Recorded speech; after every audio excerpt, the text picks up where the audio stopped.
Good morning class.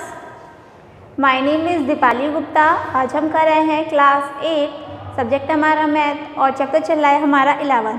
देखिए ये chapter 11 का पार्ट 4 है, जिसमें हमारी एक्सरसाइज 11.2 के क्वेश्चन नंबर 5 से हम स्टार्ट करेंगे। क्वेश्चन नंबर 4 हमने इससे पहली वाली वीडियो में कंप्लीट कर लिया था। तो चलिए सबसे पहले हम क्वेश्चन को पढ़ लेते हैं। लिखा है किसी समचतुर्भुज के विकर्ण 7.5 सेंटीमीटर एवं 12 सेंटीमीटर है, इसका क्षेत्रफल ज्ञात कीजिए। देखिए क्षेत्रफल जब हम निकालते हैं, ये समचतुर्भुज है तो उसका फॉर्मूला क्या होगा देख लेते हैं। चलिए देखिए क्या लिखा है। समचतुर्भुज मान लीजिए कोई भी समचतुर्भुज यानी एक वर्ग की तरह जिसकी चारों भुजाएं बराबर होंगी। विकर्ण है हमारे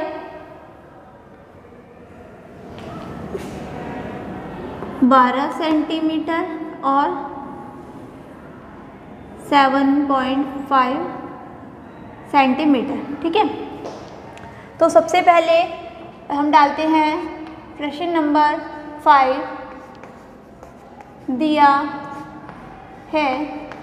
देखिए विकर्णों को क्या मान लेते हैं हम, D1 और D2।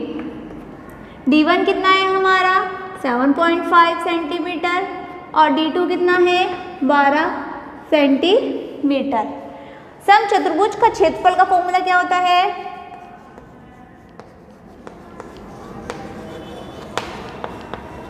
समचतुर्भुज के का क्षेत्रफल बराबर 1/2 D1 इंटू D2। देखिए 1/2 D1 कितना है 7.5 इंटू 12। इसे कट कर दीजिए, 6 आएगा। और जब आप इसकी मल्टीप्लाई करेंगे, देखिए 6 5 जा 33 और 6 7 जा 42 और 3 45, 1 डिजिट बाद पॉइंट, यानी हम लिख सकते हैं 45 सेंटीमीटर। कितना हो जाएगा क्षेत्रफल 45 सेंटीमीटर। ठीक है, चलिए नेक्स्ट क्वेश्चन करते हैं। Question number 6।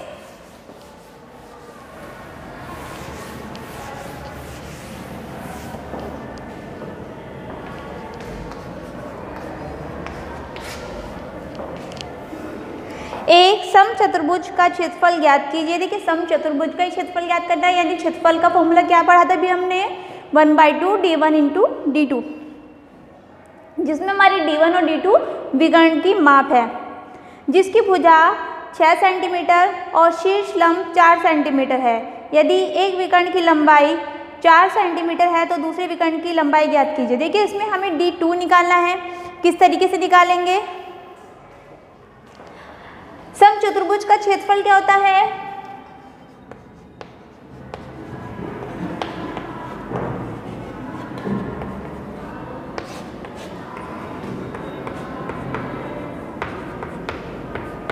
बराबर आधार इंटू शीर्ष लंब।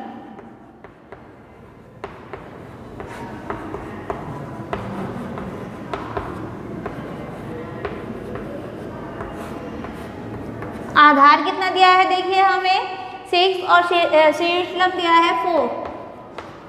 कितना आ गया हमारा 24 सेंटीमीटर में है, ये मीटर में हमारा ये है हमारा सेंटीमीटर में। ठीक है, स्क्वायर। अब ये तो एक फॉर्मूला है। दूसरा फॉर्मूला जो हमने अभी पढ़ा था क्या था, समचतुर्भुज का क्षेत्रफल अगर हमें विकर्ण में निकालना हो तो क्या होता है 1/2 D1 इंटू D2। दोनों को इक्वल रख दीजिए। देखिए ये क्या है 24 बराबर 1/2 D1 कितना दिया है हमको, D1 की माप दी है 8। ठीक है, 8 सेंटीमीटर और D2 हमें निकालना है। इसे कैंसिल कर दीजिए, 4 आ गया। तो 24 इज इक्वल टू 4d2 और d2 बराबर हो गया 24/2 4 और इसे कैंसिल कर दीजिए। कितना आ गया d2 बराबर 6 सेंटीमीटर। ठीक है, कितना आ गया हमारा d2 बराबर 6 सेंटीमीटर। यही हमारा क्या है आंसर। चलिए नेक्स्ट देखते हैं क्वेश्चन नंबर 7।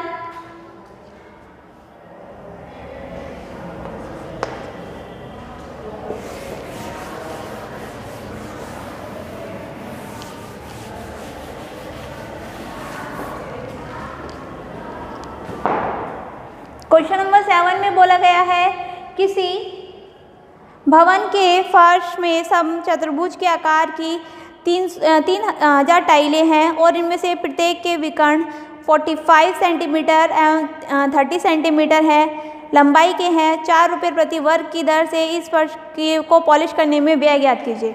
देखिए, इसमें सबसे पहले हमें एक टाइल्स का क्षेत्रफल निकालना होगा, फिर 300 टाइल्स का क्षेत्रफल निकालना होगा, फिर 1 वर्ग मीटर पॉलिश करने में जो व्यय है वो निकालना होगा। ठीक है, तो सबसे पहले हम लिखते हैं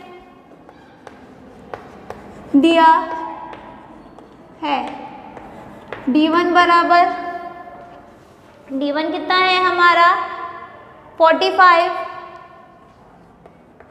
और d2 कितना है सेंटीमीटर।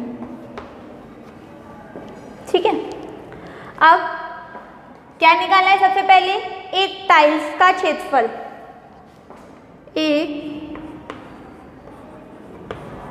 टाइल्स का क्षेत्रफल कितना होता है 1/2 इंटू d1 इंटू d2 यानी 45 इंटू 30। इनकी जब हम मल्टीप्लाई करेंगे यहाँ 50 आ गया। 45 के आप 15 से जब गुणा करोगे तो कितना आएगा हमारा 675। ठीक है, सेंटीमीटर स्क्वायर। अब हमें निकालना है 3000 टाइल्स, क्योंकि रूम में कितनी टाइल्स हैं 3000, तो इनका क्षेत्रफल कितना होगा। देखिए मल्टीप्लाई कर दीजिए 635 इंटू 3000 क्या जाएगा। देखिए 3 0 तो हमारी ऐसी आएगी। 3 5 जा 50 का 5 का 1, 3 3 जा 9 और 1 10 10 की 0 1, 3 6 जा 18 एंड 1 19। देखिए यहाँ गलती हो गई, यहाँ 7 आएगा। ठीक है, अब दोबारा से करते हैं। 3 5 जा 50 1, 3 7 जा 21 एंड 1 22 2, 3 6 जा 18 एंड 2 20 2।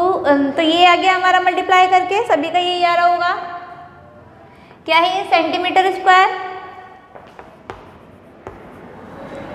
अब हमें निकालना है एक वर्ग, जो हमें दिया है क्या दिया है। देखिए 4 रुपये प्रति वर्ग मीटर की दर से इस फर्श को पॉलिश करने का व्यय ज्ञात कीजिए।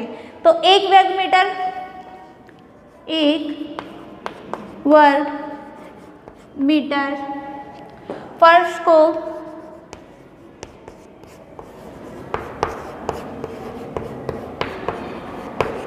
पॉलिश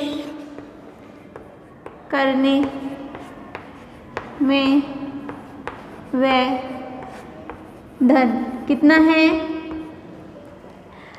4 रुपये। ठीक है, और हमें पॉलिश कितना करना है। देखिए इतना हमें पॉलिश करना है क्योंकि टाइल्स का क्षेत्रफल इतना है।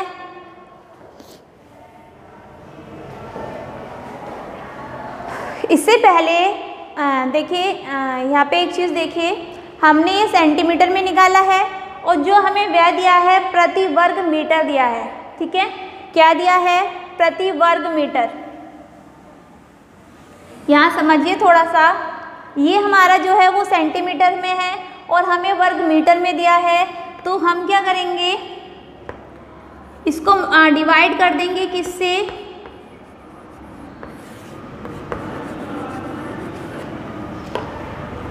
10,000 से, क्योंकि 1 मीटर स्क्वायर बराबर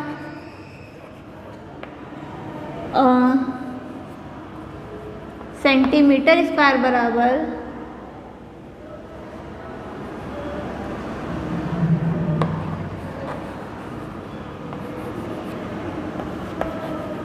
ठीक है।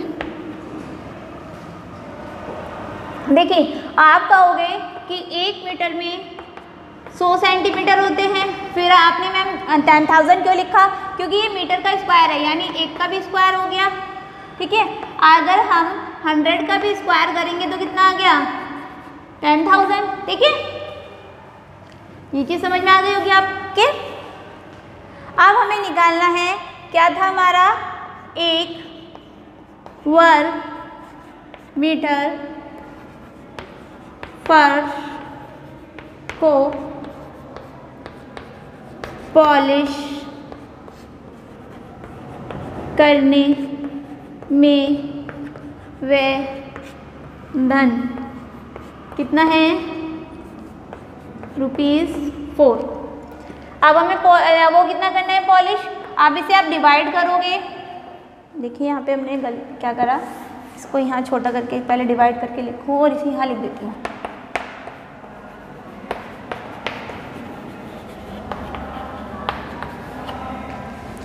जब हम डिवाइड करेंगे, देखिए 30 से 30 चली गई और ये हमारा आ गया 202.5, ठीक है। कितना आ गया, 202.5।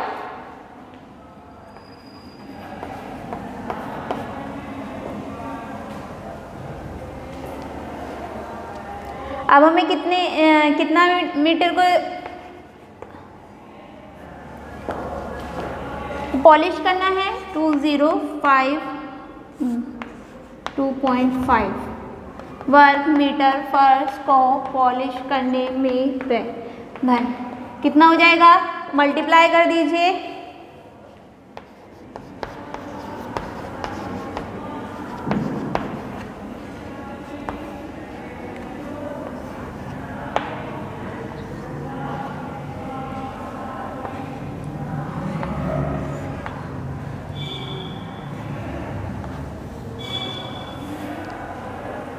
कितना आया, 810 रुपये, ठीक है। सबको समझ में आया होगा। देखिए दोबारा समझ लीजिए अगर आपको समझ में नहीं आया है। एक टाइल्स है, इसकी D1 हमें दे रखी है 45, इसकी D2 हमें दे रखी है 30।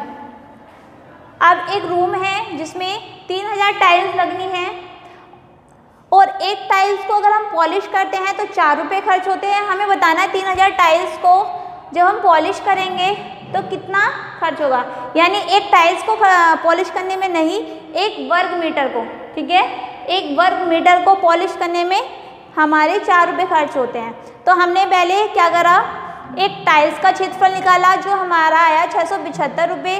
फिर हमने 3000 टाइल्स का क्षेत्रफल निकाला, मीटर में निकाला क्योंकि हमें वर्ग मीटर में दे रखा था, तो वो हमारा आया 202.5 मीटर स्क्वायर। उसके बाद हमने इसे मल्टीप्लाई कर दिया और हमारा आंसर आ गया। चलिए नेक्स्ट देखते हैं क्वेश्चन नंबर 8।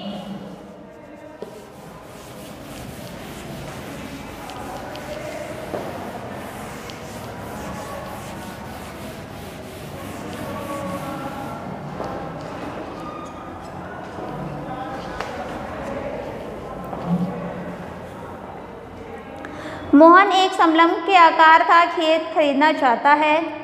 इस खेत की नदी के साथ वाली भुजा सड़क के साथ वाली भुजा के समानांतर है और लंबाई में दोगुनी है। यदि इस खेत का क्षेत्रफल 10,500 मीटर स्क्वायर है तो दो समांतर भुजाओं के बीच की लंबवत दूरी ज्ञात कीजिए।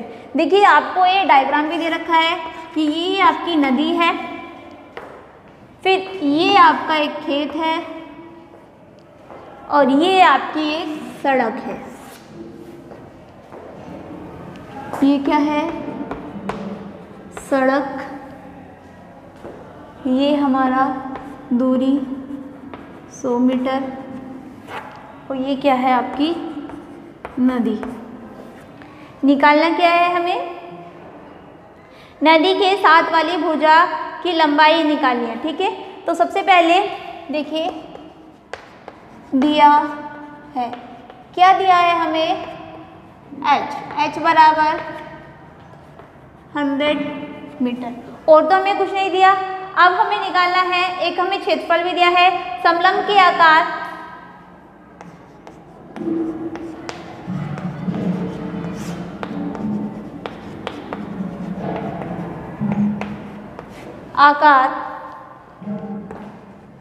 के खेत का क्षेत्रफल कितना दिया है हमें, देखिए 10,500 मीटर स्क्वायर। इसे हमने माना सड़क के साथ वाली भुजा की लंबाई, माना सड़क के साथ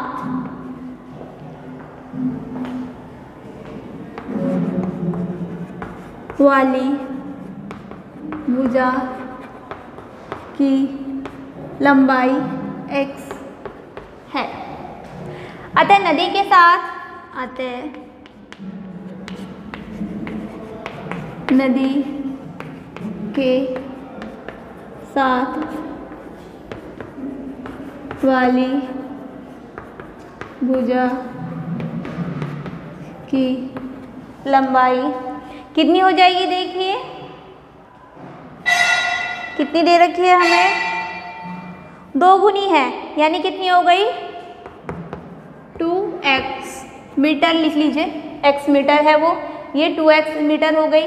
अब समलंब क्षेत्र का खेत का क्षेत्रफल,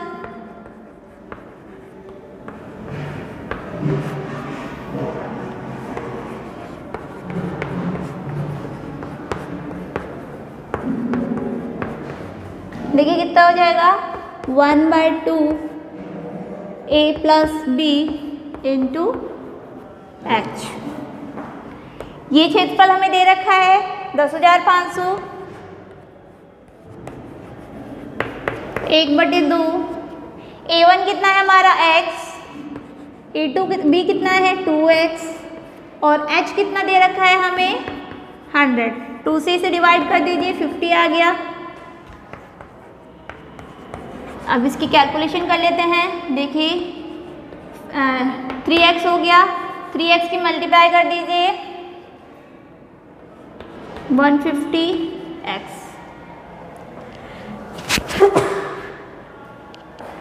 ठीक है, x बराबर डिवाइड कर दीजिए इसे 0 से 0, 15 से 70, कितना आ गया 70 मीटर। तो हम लिख सकते हैं, देखिए हमें क्या निकालना है, नदी के साथ वाली भुजा की लंबाई, x क्या निकला है हमारा, सड़क के साथ वाली भुजा की लंबाई कितनी है x, और नदी के साथ वाली भुजा की लंबाई बराबर 2 इंटू 70 बराबर 140 मीटर। ठीक है, समझ में आया आपको, यही हमारा क्या है आंसर है। x बराबर हमारा 70 और 2x बराबर 140 मीटर। तो आज की वीडियो में हम क्वेश्चन नंबर 8 तक ही करेंगे, बाकी की हम नेक्स्ट वीडियो में करेंगे। आज के लिए इतना ही, थैंक यू।